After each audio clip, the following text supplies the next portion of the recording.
Okay, so today I thought we could talk about building a simple circuit from the design phase to the actual building phase.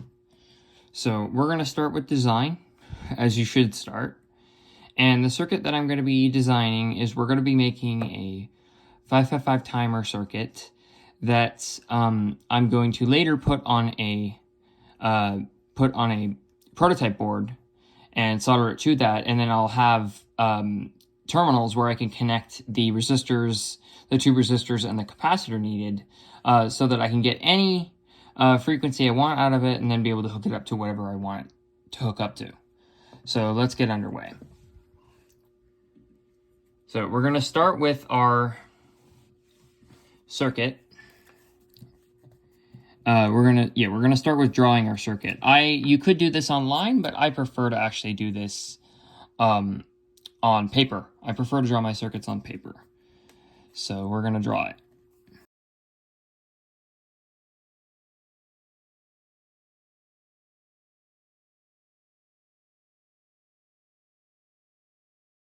Okay. Yeah, there you go. There's what we've got. So then I should mention what the formula is to calculate our frequency. So our frequency, this is 1.44 over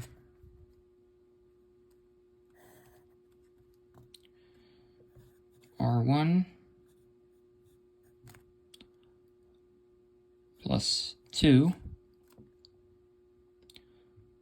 or whoops, not, oh yeah, no, that's plus 2, times R2 times C1. Okay. So that's just all of our components that we have here. So R1 is this resistor right here, R2 is that resistor, and C1 is this capacitor.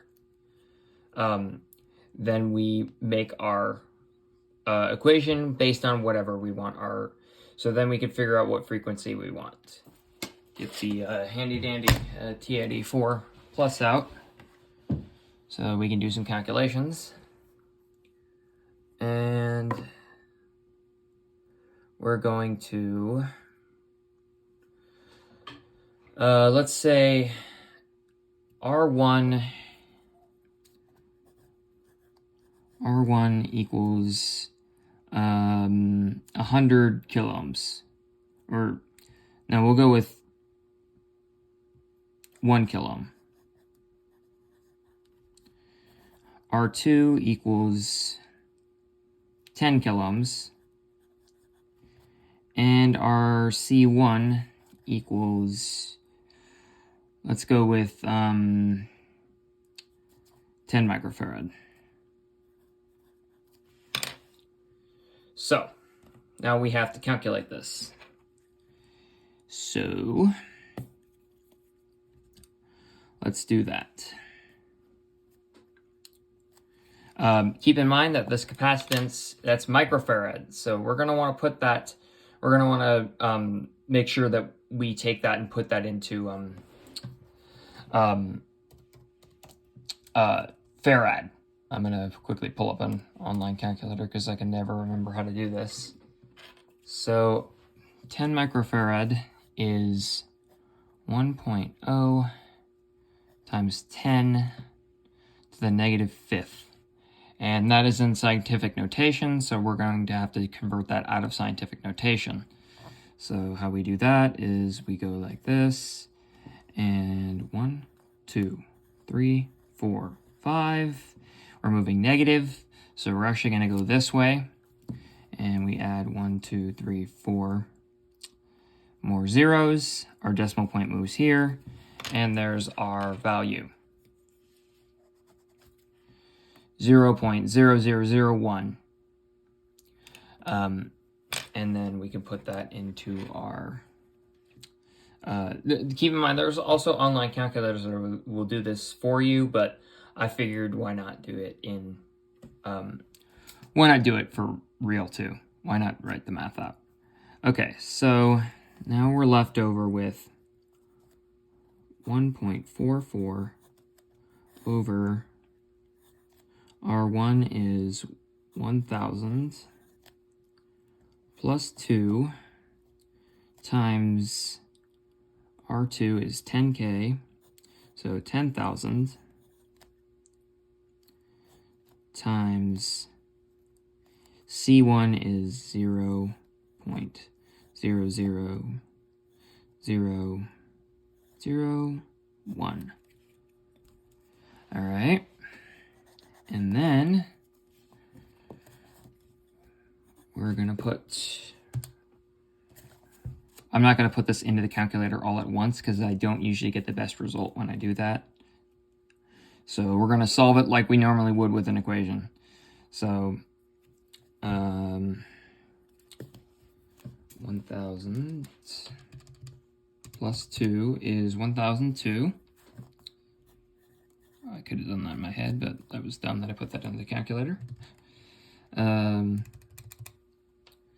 Okay. Times 10,000.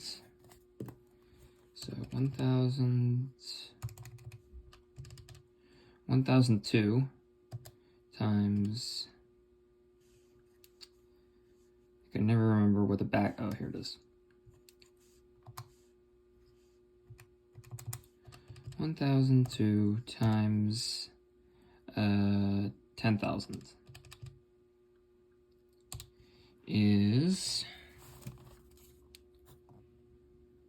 we're looking at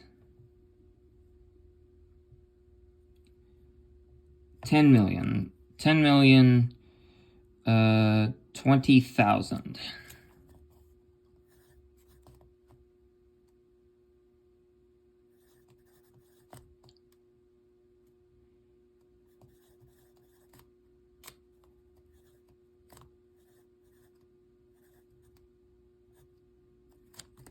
Okay, and then our second to last calculation, 10,000,020,000 times 0.0001. Oops, did I do that right? No, it's 4 zeros before the 1.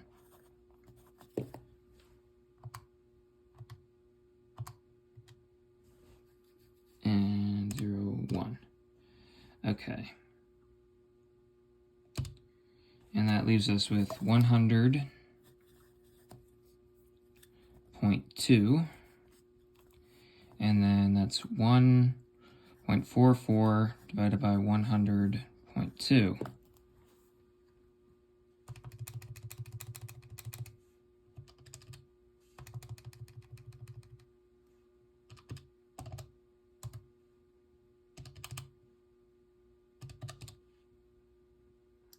Not the frequency I was expecting.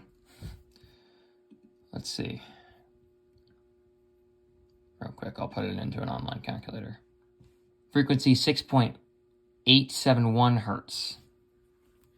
Not what I got. So I clearly made some mistake in my calculations. I'm not sure where.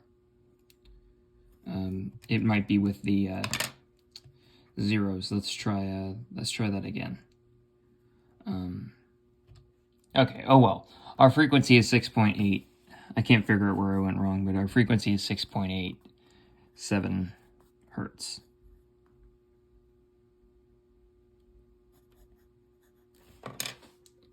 Okay. Now that we have that out of the way, let's gather our components. So we are going to need 1555 timer. And let's get one of those.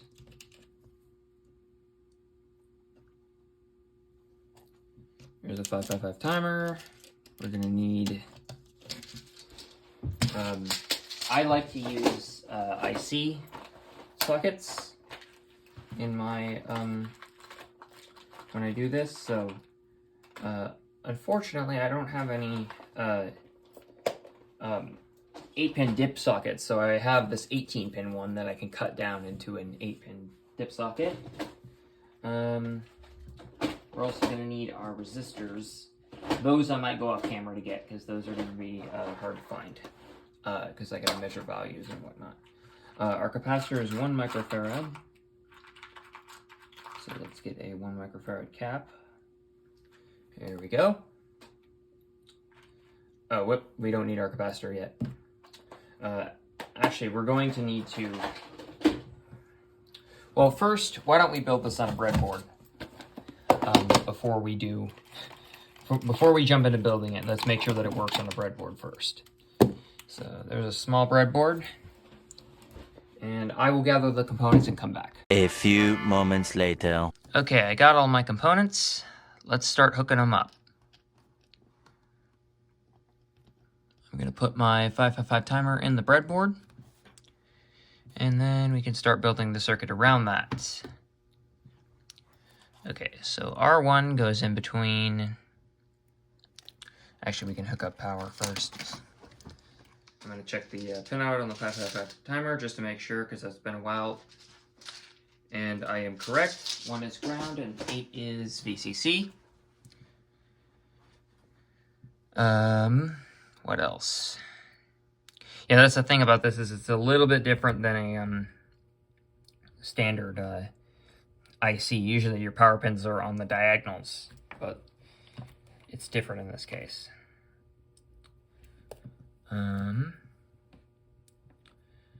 So R1 is 1K, so that's this resistor right here, and that's going to go between VCC and pin 7.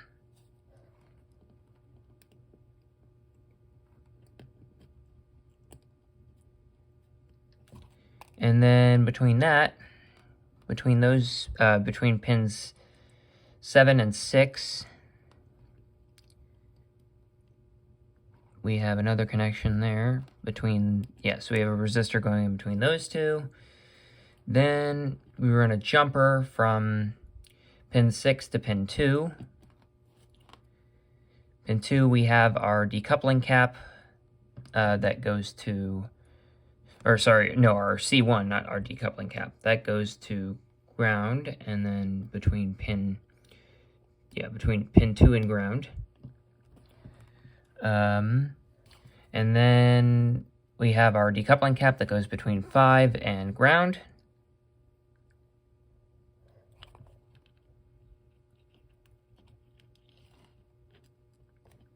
And let's see.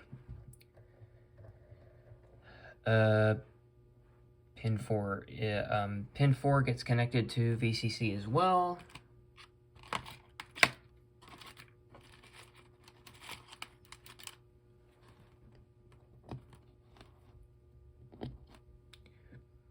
And then our output.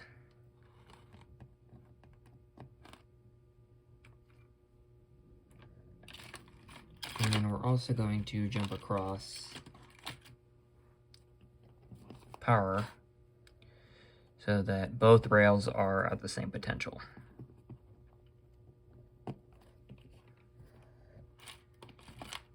And then we'll connect our negative and our positive. Turn on the power supply.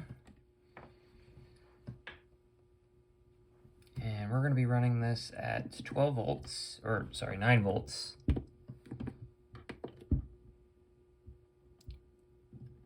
And I'm going to set a current limit just in case.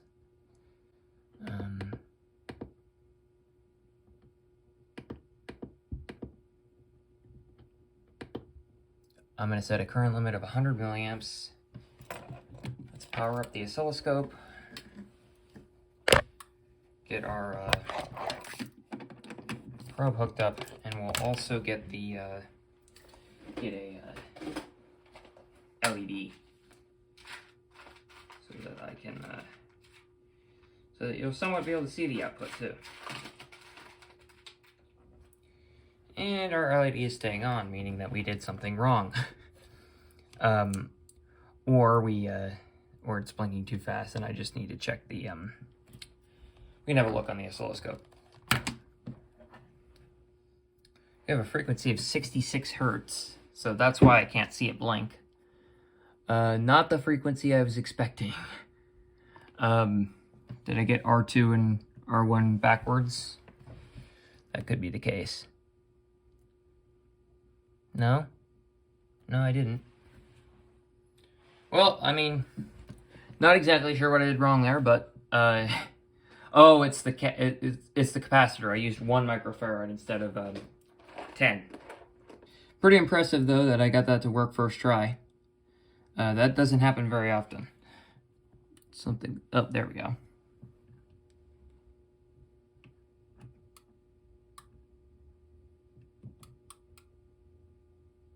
And auto scale the scope so I can have a look. Pretty close to our frequency. 6.89 hertz. That's pretty good.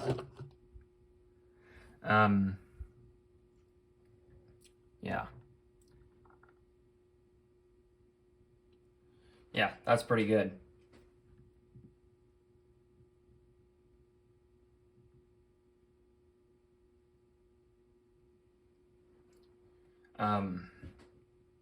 Yeah. All right. So now I will start getting ready to solder our thing together, and then I'll come back when we're ready to start soldering. 1 eternity later. Okay. It's going to be a little bit echoey in here. There's going to be a little bit of an echo because I'm in my bathroom right now, since my room at school has a it has a smoke detector right in the middle of it, and I don't want to be soldering in there and set it off. So better off working the way that I've got right now. So what we're going to do is I've got my components. I got my 555 timer, my decoupling cap. I managed to find 2 potentiometers that should give me a pretty wide range of compatibility. I cut off this little bit of an IC socket to hold a capacitor. And then here's my capacitor for when I'm ready to test it. Like I said, I just found some potentiometers. Potentiometers are just variable resistors. So let's get started. I don't know how well you can see it, but I've got some pins sticking out of the board. That's the socket for my 555 timer. So let's start with some soldering.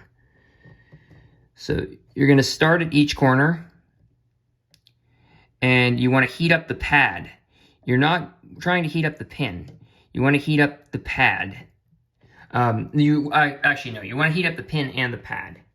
But yeah, no, you don't just want to flow the solder with the iron. You want to get you want to flow it onto the pad.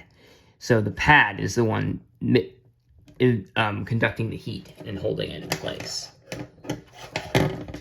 So that one could use a little bit more.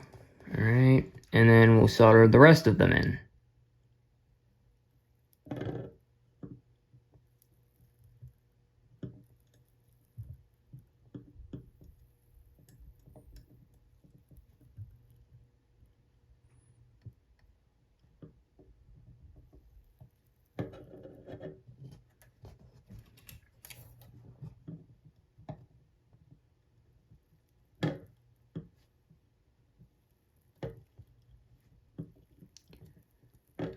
All right, there's our socket, nice and soldered in place, not going anywhere.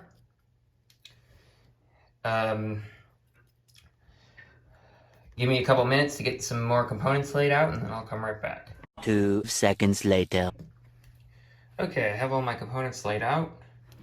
So now I can start soldering them into place and then start getting jumper wires hooked up, or whatever else I'm going to need. Some of these do not need jumper wires, some will. So, yeah. And then the other thing that I like to do with these prototype boards is this top row and the bottom row, I'll use, this bottom row is going to be ground and this top row is going to be VCC. Either 9 or 12 volts is what I'll use. I say VCC because I don't know what the voltage is going to be yet. But it could be a number of things. Anyway, just I like to do that so that I have a nice place to tap off for certain spots instead of just having to run jumper wires everywhere. I won't have to run as many jumper wires, and there's plenty of spots to tap off of that. So let's get to soldering. Like I said, we're going to solder these components in place, and then we'll come back and start installing jumper wires. I'm going to hold this in my vise here so that it's not going to be as hard to solder. Sorry, you weren't able to see that.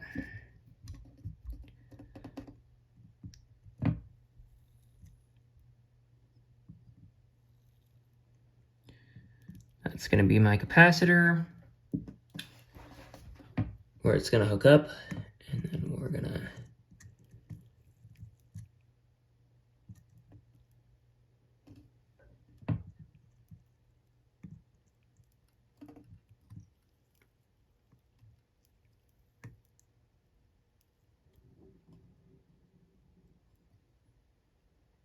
Alright, we got a little solder joint going to that pin, which is, in this case, it's going to be pin 2.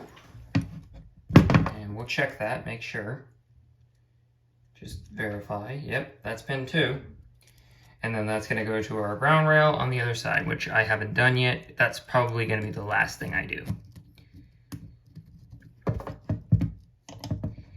And then we have our decoupling capacitor coming through right here. Solder that in place. Over here is the other side of that. Merge those two.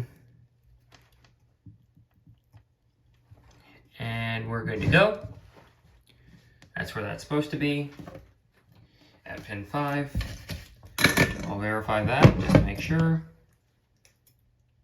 Yep, that's pin 5. Okay. And then we're gonna have to get our potentiometers soldered in. So what I'm gonna do with these is I'm going to hold the potentiometer as close to the board as I can so that it's snug with the board. I'm gonna solder the middle pin, and then I'm going to bring those other 2 pins back up so that this will be slightly easier to remove if I need to remove it. Having bent pins is going to be, it makes it extremely hard to remove if you actually want to remove it.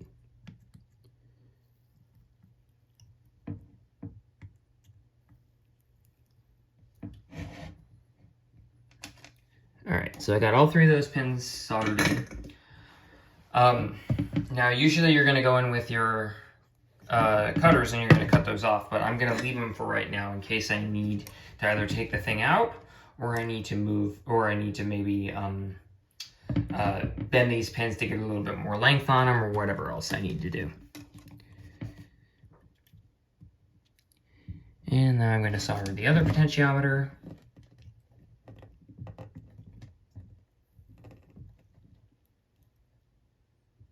Alright. Same drill. Pull the pins back up. And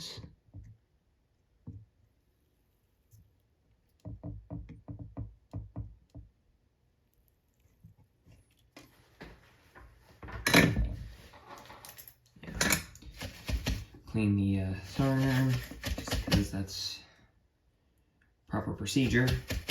Make sure your iron is nice and clean. Otherwise, you'll burn up your iron, your tip a lot sooner than you want it to. Okay. So now I'm going to lay out some jumper wires and then I'll come back. A few minutes later. And it's finished. So now that it's finished, I'll have to go test it out. If it works first try, great. Although chances of that are not very likely, and then we'll come back and troubleshoot it if it didn't work. So let's go give it a test. 5 minutes later. All right, we got power going to it and the light's flashing. That's a good sign. Let's have a look in the oscilloscope, and I'll adjust the potentiometers. Here's the scope. adjust B, and our frequency is going down. I'll hit the auto trigger. 9.6 hertz. Okay. And that's at its limit.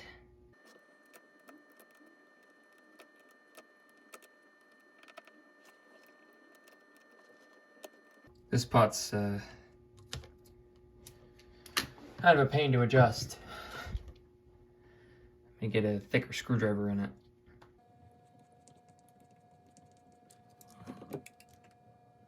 And we have 162 hertz with the duty cycle of 80%.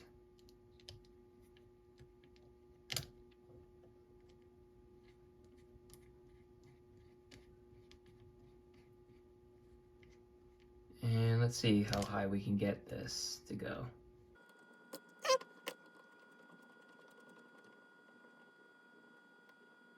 Okay, and we top out at about 212 hertz with that control, and then let's adjust the other potentiometer and see how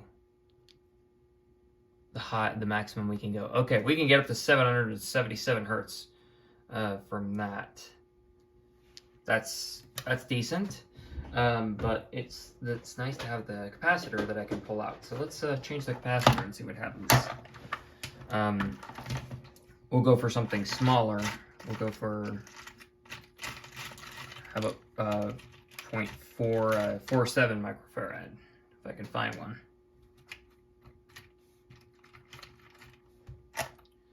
It's about half a microfarad. Let's cut this with. All right, let's change this capacitor out. So I'll turn the circuit off. Pull that out.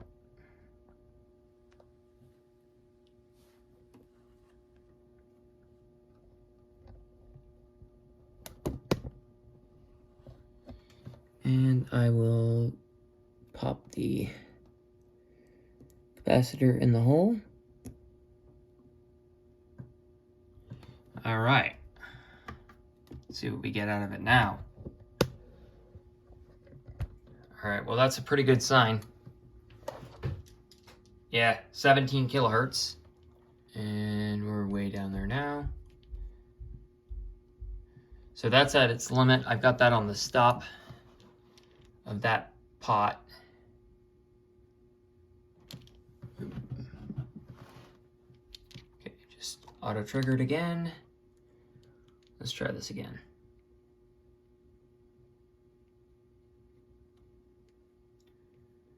All right, so we're right on the edge of what this thing can do, maxed out. So I'll leave it where it's maxed out. Bring that up. I'm gonna manually trigger. Okay. All right. Let's keep going. Although that's not as high as it should be. That's way lower than that should be. What happened?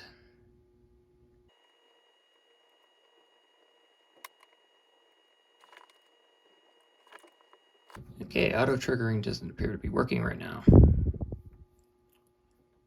Looks like we're topping out at about almost 20 kilohertz, 19 kilohertz. Let's pop in a smaller capacitor. I'll be right back. 2 seconds later. All right, no more electrolytic caps. We're going with a 22. We're going with a 22 nanofarad ceramic cap, and it's going nuts. Which means that our frequency is going to be pretty high. Yeah, 357 kilohertz. Let's try some other. Let's try an even smaller cap. We'll try something in the picofarad range. Yeah, 220 picofarad. Let's give that a shot. I don't know if this is going to work or not. We'll see. I'm just going to verify the value on this. 221.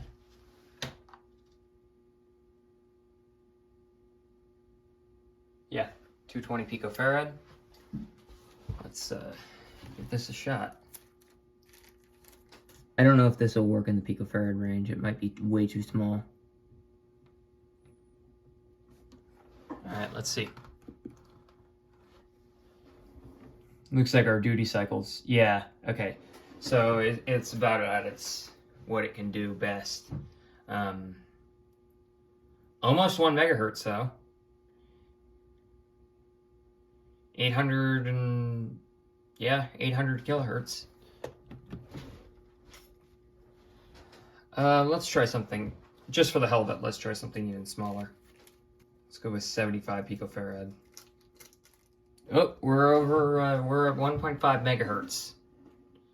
Or 1.3 megahertz. That's pretty good. It's no longer a square wave, but it's something, and we could probably filter it if we needed to. But that's pretty cool. We can get up to 1 megahertz with just that. All right, well, I think that's gonna about do it for the circuit. I hope you guys enjoyed that. It's a fun little project to do.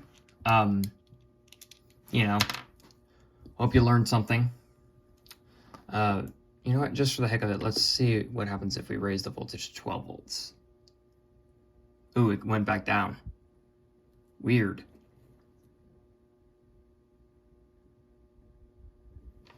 Nine volts is the most stable.